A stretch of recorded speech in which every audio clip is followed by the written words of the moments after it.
तो आज बच्चों हम यहाँ पर हाइब्रिडाइजेशन की एक ट्रिक देखने वाले हैं। तो हाइब्रिडाइजेशन की ट्रिक क्या है? Steric number. देखिए बेटा क्या होता है स्टेरिक नंबर। जैसे मान लीजिए हमारे पास में स्टेरिक नंबर कितना है 2 अगर दिया हुआ है, ठीक है। तो हाइब्रिडाइजेशन जो यहाँ पर आएगा sp आएगा, ठीक है। आप इसको ऐसे समझिए, एक s का ऑर्बिटल हो गया और एक p का ऑर्बिटल, मतलब 2 ऑर्बिटल यहाँ पर है, तो इसलिए हमारा क्या हो जाएगा sp हो जाएगा, ठीक है। बात समझ गए। उसके बाद फिर ऐसा आता है स्टेरिक नंबर 3 आता है, ठीक है। अगर 3 नंबर अगर मान लीजिए 3 आ रहा है, स्टेरिक नंबर 3 आ रहा है, तो इसका मतलब हाइब्रिडाइजेशन क्या हो जाएगा sp2 हो जाएगा। अच्छा, ये 3 कैसे हुआ होगा ध्यान दीजिए। इधर एक s का है और p के कितने ऑर्बिटल नजर आ रहे हैं? 2 आ रहे हैं, ठीक है। ये जो p2 लिखा हुआ है इसका मतलब 2 ऑर्बिटल है, ठीक है। तो sp2 हो जाएगा, इसलिए स्टेरिक नंबर कितना हो रहा है 3 हो रहा है। जैसे मान लीजिए 4 आ रहा है बेटा, ठीक, तो 4 यहाँ पर है लिखा हुआ, तो इसका मतलब हाइब्रिडाइजेशन क्या होगा sp3 होगा। ओके, तो जैसे अब ये समझ लेते हैं कि 4 जो यहाँ पर लिखा हुआ है तो ये कैसे होगा, एक s का ऑर्बिटल हो गया और 3 p के ऑर्बिटल हो गए, तो इसका मतलब टोटल कितना बन रहा है स्टेरिक नंबर 4 बन रहा है, तो इसलिए हाइब्रिडाइजेशन हो जाएगा sp3।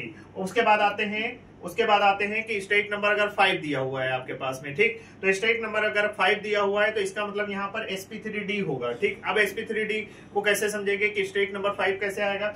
एक s का हो गया, 3 p के ऑर्बिटल हो गए और एक d का हो गया, तो टोटल कर लीजिए 3 1 4 और 1 5, तो स्टेरिक नंबर कितना हो रहा है 5 हो रहा है, ठीक।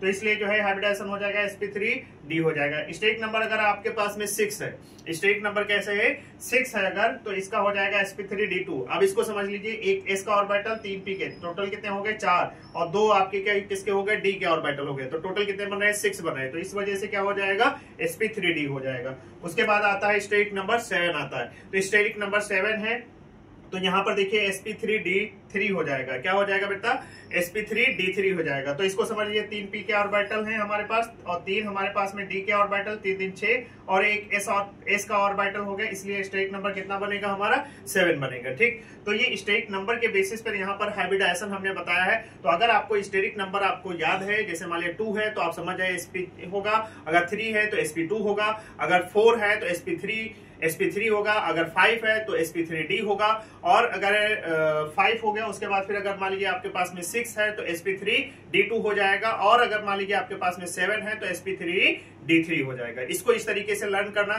बहुत आसान रहता है। आई होप आपको चीजें क्लियर हुई होंगी, और नेक्स्ट वीडियो में हम नेक्स्ट ट्रिक लेकर के आएंगे। Thank you so much.